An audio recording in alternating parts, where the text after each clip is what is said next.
Son Xesús Fortes, psicólogo de formación e profesor de intervención sociocomunitaria. E imos falar da educación en positivo cando a disciplina emerxe dentro dos afectos.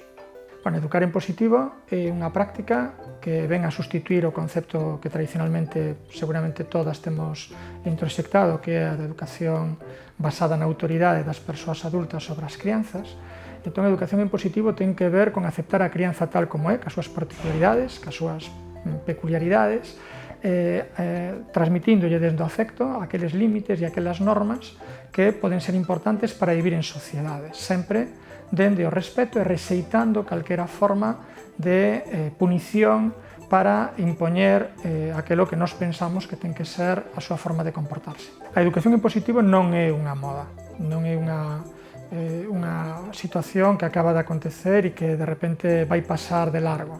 Está sustentada por cantidade de evidencias científicas que veñen acontecendo desde os últimos 100 anos. Quizás sería bo que fixéramos unha paradiña para intentar entender cal é ese sustento. Por unha banda, hai 100 anos, hai un século, non tiñamos os coñecementos que temos hoxe sobre o que son os dereitos das crianzas. Autores como Philippe Darriès, que fixeron un estudo da historia da infancia, nos relataron que as relacións entre os infantes e as persoas adultas durante toda a historia se marcaron por a imposición, a intromisión das persoas adultas no que é a vida das crianzas, e así se justificaron cuestións como, por exemplo, o abandono infantil ou os maltratos ou a violencia a hora de impoñer as normas. Todo iso foi mudando ca aparición dos dereitos da infancia. Os dereitos da infancia empezan a traballarse alá por ano 1924 ca Declaración de Xenebra e se consolidan no ano 1989 cando se promulga por parte de Nacións Unidas a Convención dos Dereitos da Infancia. Por tanto, temos un sustrato legal. Hai un sustrato legal que nos di que a infancia ten dereitos e que a educación debe respetar eses dereitos. Por outra banda, temos bases científicas basadas na ciencia. En canto a psicoloxía, que nos ia dicir hoxe que hai múltiples intelixencias, ou que a intelixencia emocional é realmente tan importante ou máis que a intelixencia tradicional e que o éxito persoal ou a felicidade dunha persoa ten máis que ver cas emocións que con aquilo que aprende, que é capaz de chegar a dominar. A nivel de neurociencia, vou dar 2-3 datos para que intentemos entender o contexto que apoia toda esta forma de educar que imos defender. Por unha banda, temos a cuestión de que hoxe sabemos que todas aquelas cousas que se aprenden nun contexto afectivamente próximo e positivo tenden a perdurar, mentres que aquelas cousas que se aprenden asociadas a emocións negativas tenden a desaparecer. A neurociencia tamén nos di que temos unhas neuronas, que son as neuronas espello, que fan que aquelas cousas que realizan persoas próximas a nós tendamos a repetilas. Dende xestos, dende os xestos máis básicos, eso de que cando un neno, un neonato bosteza, fai bostezar a persona que ten enfrente e ao revés, ten que ver coas neuronas espello. Por tanto, educar en positivo ten base científica e hoxe temos elementos basados na ciencia que nos din que hai outra maneira de educar. A principal ventaxe de educar en positivo é que seguramente vai propiciar a felicidade das crianzas. Se realmente somos quen de facer que o acto educativo non teña que ver con sufrir, senón que teña que ver con ser feliz, paga a pena optar por outra forma de educar.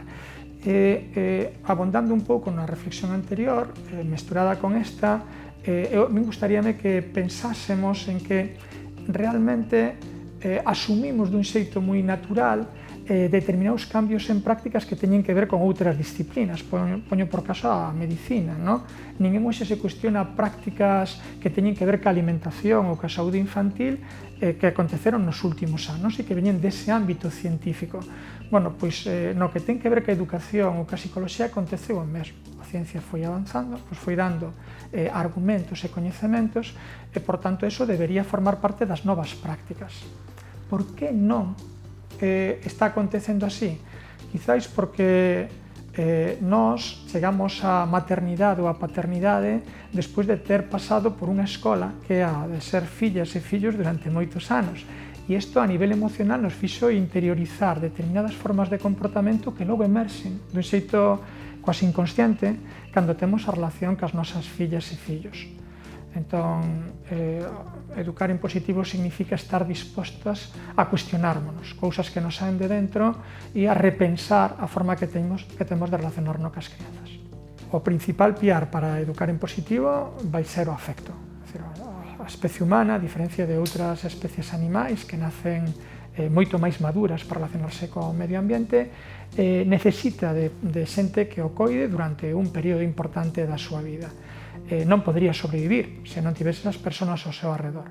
Entón, o cerebro nace cunha predisposición para xerar lazos afectivos con aquelas persoas que nos dedican, que nos dispensan a súa atención. Eses lazos afectivos tamén son predisposición para a persoa que exerce a maternidade ou a paternidade, e da unión de ambos os dous nace esa relación afectiva. Estudios da psicología nos teñen demostrado que o apego, ese vínculo afectivo estable que se establece entre as crianzas e as persoas que lle dispensan cuidados é unha necesidade primaria, tan importante como a alimentación ou como o cuidado de higiene ou como a protección contra a intemperie. Entón, o que temos que ver é que ese apego se forme dunha maneira sá. Non sempre acontece así, non? Hai situacións onde as familias, ben porque asumen roles sobreprotectores e anulan a posibilidade de liberdade ou de acción da súa crianza, ou ben porque limitan moito toda a súa capacidade de acción porque impoñen exactamente o que hai que facer, xeneran en torno á crianza entornos menos saudáveis. Realmente o principal factor que nos fai falta para facer unha educación en positivo é desenvolver lazos afectivos estables e saudáveis ca nosa crianza. Cando dende o fogar asumimos a idea de que queremos educar en positivo, temos que ter en conta unha serie de aspectos para poder intervir. E o primeiro deles é, consonte con todo isto que estamos falando, dándolle moita importancia, expresar os afectos. Non temos que ter medo a que a nosa crianza reciba, coñeza, saiba que nós as queremos, as amamos, que realmente a crianza que percibe o afecto é unha crianza que, como dicíamos antes, se siente segura e vai ser máis resiliente, vai ter a capacidade de superar os atrancos que se van producindo no seu desenvolvemento de xeito normal, porque unha crianza feliz non é unha crianza que non teña atrancos. Os atrancos xurden, os atrancos van a acontecer. A clave está en que creemos as condicións para que esa crianza sexa capaz de superalas. E o principal ingrediente, o principal factor é o afecto. A empatía é o segundo gran factor que deberíamos ter en conta para educar en positivo. Empatizar significa poñerse no lugar da outra persoa. E non é doado. Unha persoa adulta que empatice ca crianza ten que facer un esforzo por non fixarse na conducta que a crianza realiza e intentar ver que está por detrás desa conducta, que normalmente son emocións. As emocións son o motor das accións que a crianza realiza. Se nós nos centramos únicamente na conduta e non chegamos ás emocións, a crianza pode se sentir confusa, pode non entender moi ben cal é a resposta que nós lle damos. Realmente as emocións nunca son negativas. Nós temos que crear un entorno onde a crianza entenda que nós non xudgamos as súas emocións. A emoción a comprendemos, poñémoslle un nome, somos capaces de identificala. E logo o que iremos modelando son as conductas asociadas a esa emoción. Pero hai un factor importante, e que dificilmente eu podo empatizar con emocións da crianza se non son capaz de identificar as miñas. É dicir, moitos problemas que temos as persoas adultas a veces é que pasamos por alto nunha sociedade tan basada na razón, pasamos por alto que as emocións tamén forman parte da nosa vida diaria e nos moitas veces actuamos máis pola emoción que pola razón, nomeadamente cando nos estamos relacionando cas nosas fillas e fillos. Terceiro factor importante para poder educar en positivo, a escoita e o diálogo. Moitas veces na educación familiar, ao mellor levados por as presas, e quizáis por eses efectos do pasado noso como fillas e como fillos, entendemos que educar significa dar leccións morais e soltar realmente principios de como ten que ser o comportamento das crianzas. E na educación positivo a clave está en escoitar e en dialogar. E ese estilo de comunicación debe ser o máis asertivo posible.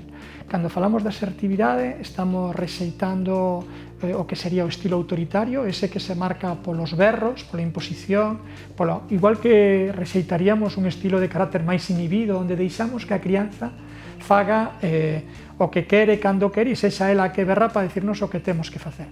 A asertividade é aquel arte comunicativo que permite que nos lle fagamos saber a outra parte o que sentimos sen ferila, e ao mesmo tempo lle pedimos que ela nos devolva a mesma maneira de comunicarse con nós. E iso sería o mellor que nos lle podemos legar ás nosas fillas e fillos, xa que será unha forma de comunicarse que logo ela levará as súas relacións fora da familia. A familia realmente é o primeiro entorno de socialización, mas logo virá a escola, virá o grupo de amistades, virá o mundo do traballo, e a crianza que asumiu unha comunicación asertiva dun xeito natural non terá que aprender o que é a asertividade dun xeito teórico para que esa lle saia. A crianza precisa saber que a persoa que está ao seu alrededor non está para xuzgar a súa conducta, senón para valorar os esforzos que fai, para poñer en valor tamén esa capacidade de risco para facer cousas e para enfrontalas.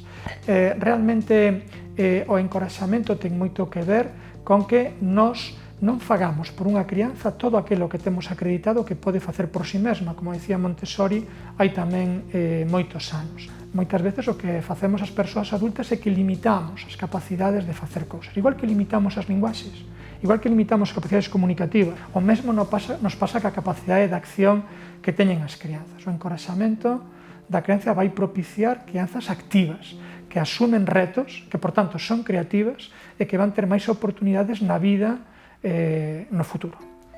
Unha das cousas que nos preocupa a todas as familias é que pasa cando os nosos fillas e os nosos fillos non se comportan como nós pensamos que teñen que comportarse. Ben, a educación en positivo o que nos di, o que nos aconsella é que non respostemos as conductas fora de tono no momento en que esta está acontecendo. Por qué? Porque a espiral emocional en ese momento é moi alta, tanto por parte da crianza como por parte da persoa adulta que responde a ese feito. E, por tanto, non imos ser capaces de racionalizar a nosa intervención. Por tanto, o que teríamos que facer é acalmarnos, respirar fondo, intentar buscar o momento máis oportuno, deixando un pouco de tempo para poder retomar o que aconteceu en ese momento, analizalo con calma e tirar algunha aprendizaxe de cara ao futuro. Nunca podemos, nese momento, intentar botar máis leña ao lume. Alguén ten que ter a capacidade de tomar a decisión axeitada. A decisión máis axeitada é un tempo fora. Retardar a intervención o momento en que esteamos en condicións de poder falar asertivamente, dialogando, de que foi o que aconteceu e como temos que enfrontar este tipo de situacións. Realmente o que está acontecendo nos momentos en que esas conductas suceden é que a crianza está buscando a súa posición nas relacións que ten cas persoas que a rodean e cal é a súa cota de poder, ata onde pode ela chegar para marcar a súa forma de comportarse. E entón nos teremos que actuar inteligentemente, para iso somos as persoas adultas. Ben, a clave dentro da educación en positivo está no respeito. O respeito quere decir que a crianza sempre ten que sentirse que nós entendemos o que lle está pasando, a respeitamos como persoa, aínda que non compartamos a maneira que ten de comportarse. Respeitar a unha crianza significa non impoñer, non marcar cal é a norma, cal é o comportamento que ten que cumprir, senón intentar crear as condicións para que ela entenda cal ten que ser ese comportamento. E iso farémolo nese momento de calma, posteriormente a través do diálogo. O contrario a ese respeito dentro da educación sería a imposición e a punición. Realmente o que faría a educación tradicional frente á educación positiva ante unha conducta desaxustada sería propoñer un castigo, ou berrarlle, ou ridiculizar a esa crianza.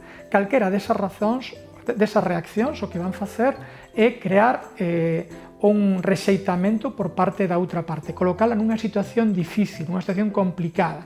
Non o vai entender moi ben, como unha persona que me quere, como unha persona que me aprecia, que me fixo chegar, que me fixo sentir ese aprecio, agora se comporta dese xeito conmigo.